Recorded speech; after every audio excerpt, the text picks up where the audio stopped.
কিছু বুদ্ধিজীবী তারা নিজেদেরকে প্রমাণ করতে যাচ্ছে তারা ভালো সন্তান। এই যদি হয় বুদ্ধিজীবীদের অবস্থা, তাহলে মূর্খদের অবস্থা কি হবে? আসসালামু আলাইকুম ওয়া রাহমাতুল্লাহি ওয়া বারাকাতুহু। نحمده ونصلي على رسوله الكريم. أما بعد فأعوذ بالله من الشيطان الرجيم. بسم الله الرحمن الرحيم. قل هل يستوي الذين يعلمون والذين لا يعلمون.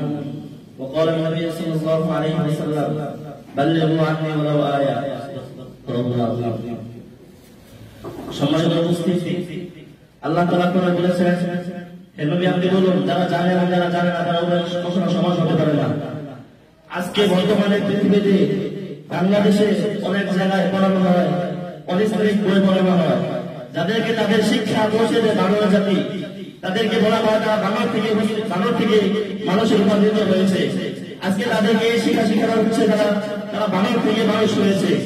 কিন্তু মাদ্রাসাগুলোতে পড়ানো হচ্ছে যারা আল্লাহ তাআলা কোরআনের মধ্যে বলেছেন, ওরা কথা কারণ না পারে আদম, আমি 4টা জিনিস আমার নিজের হাতে বানিয়েছি। 1 নম্বর কলম, 2 নম্বর আরশ, 3 নম্বর জান্নাতুল আদ, 4 নম্বর আদম সন্তান। আদমকে আল্লাহ বানিয়েছেন নিজের হাত দ্বারা। কিন্তু বর্তমানে কিছু নাস্তিক, কিছু মুরতাদ, কিছু বুদ্ধিজীবী তারা নিজেদেরকে প্রমাণ করতে যাচ্ছে তারা ভালো সন্তান। এই যদি হয় বুদ্ধিজীবীদের অবস্থা, তাহলে মূর্খদের অবস্থা কি হবে? তারা নিজেকে দাবি করে তারা ভালো থেকে রূপান্তরিত হয়ে মানুষ হয়েছে। কিন্তু আল্লাহ তাআলা নিজে বলেছেন যে আমি নিজের হাত দিয়ে কুদরতের হাত দিয়ে আমি আদমকে সৃষ্টি করেছি। তাদের থেকে পরবর্তী সন্তান হয়েছে আদম সন্তান। কিন্তু তারা বলে তারা মানুষ ছিল না, তারা ভালো থেকে হয়েছে। আল্লাহ তাআলা তাদেরকে বুঝ দান করুন। প্রিয় উপস্থিতি, আজকে তাদের জাতিকে এই শিক্ষা দেওয়া হচ্ছে যে কওমি মাদ্রাসাদের কওমি মাদ্রাসা থেকে তৈরি করা হচ্ছে নাস্তিক, কওমি মাদ্রাসা থেকে তৈরি করা হচ্ছে সন্ত্রাস, কওমি মাদ্রাসা থেকে তৈরি করা হচ্ছে চাঁদাবাজি।